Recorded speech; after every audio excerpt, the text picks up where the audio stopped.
Before we talk about science, we'd like to give a big shout out to our sponsors at Vocal.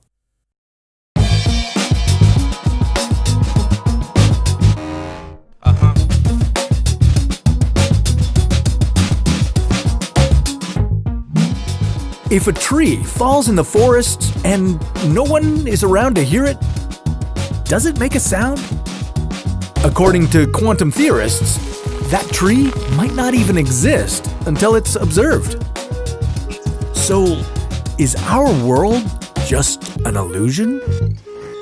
Why do some physicists believe that physical matter isn't real?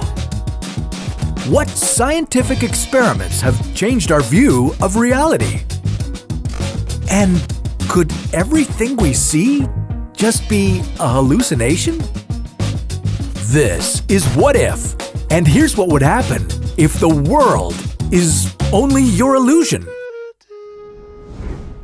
The great philosopher René Descartes came to the profound conclusion that I think, therefore I am. He was searching for a universal truth that couldn't be disputed, and the act of thinking was undeniable proof of his existence.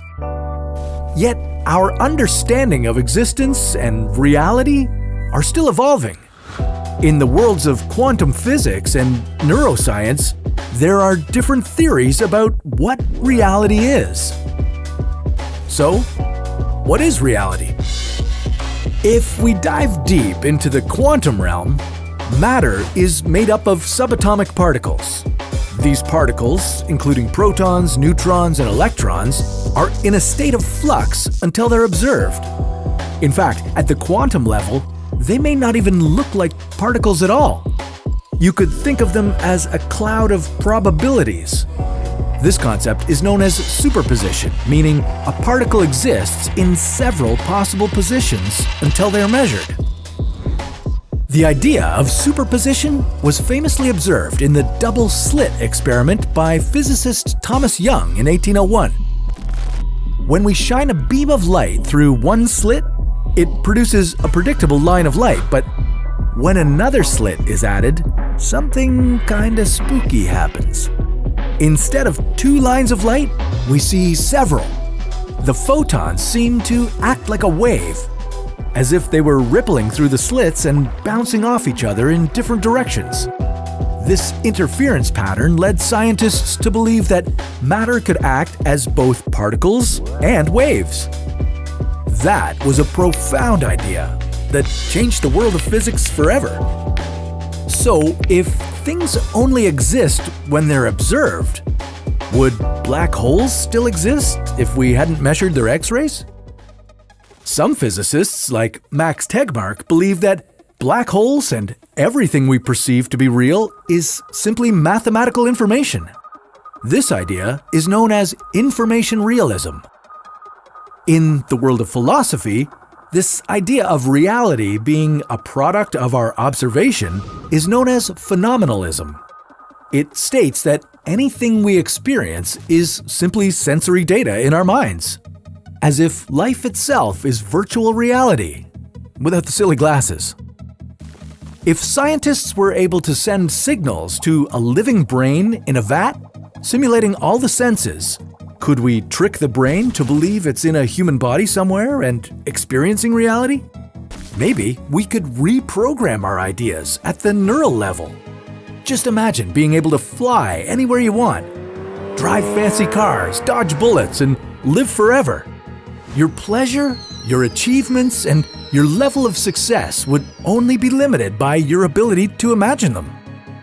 Some cognitive neuroscientists, including Professor Anil Seth, suggest that our brains are hallucinating reality all the time. Have you ever had a dream that felt so real that you jolted awake feeling disoriented? Like that one night when I thought I was stuck in a How to Survive episode. Well, our nightmares and our perceptions of reality are both processed in our brain's visual cortex. This is why it can be hard to tell the difference between them. You know, maybe you could start a diary or a dream journal or a video blog and keep track of all your brain stories. For content creators, Vocal is a great platform for all kinds of stories. It's an amazing community of bloggers, podcasters, YouTubers, and more. Do you have a science-themed YouTube channel like we do? Well, you can promote and monetize your content on vocal.media to reach a whole new audience. Vocal hosts weekly challenges with chances to win cash prizes and more. With over 30 different topic-based communities, there's something for everyone. Even us. We've been posting our what-if stories on Vocal as well. So check out the link below to learn more. Even though we can't exactly be sure what is real, with rapid advancements in the world of physics and neuroscience, we're getting closer to understanding the complexities of reality. Maybe we'll crack the code someday. Speaking of coding, could it be possible that we're just characters in some sort of computer simulation? I mean, video game graphics are looking pretty real these days. On that note, computer, load what-if sequence. Okay, Peter. That's a story for another What If.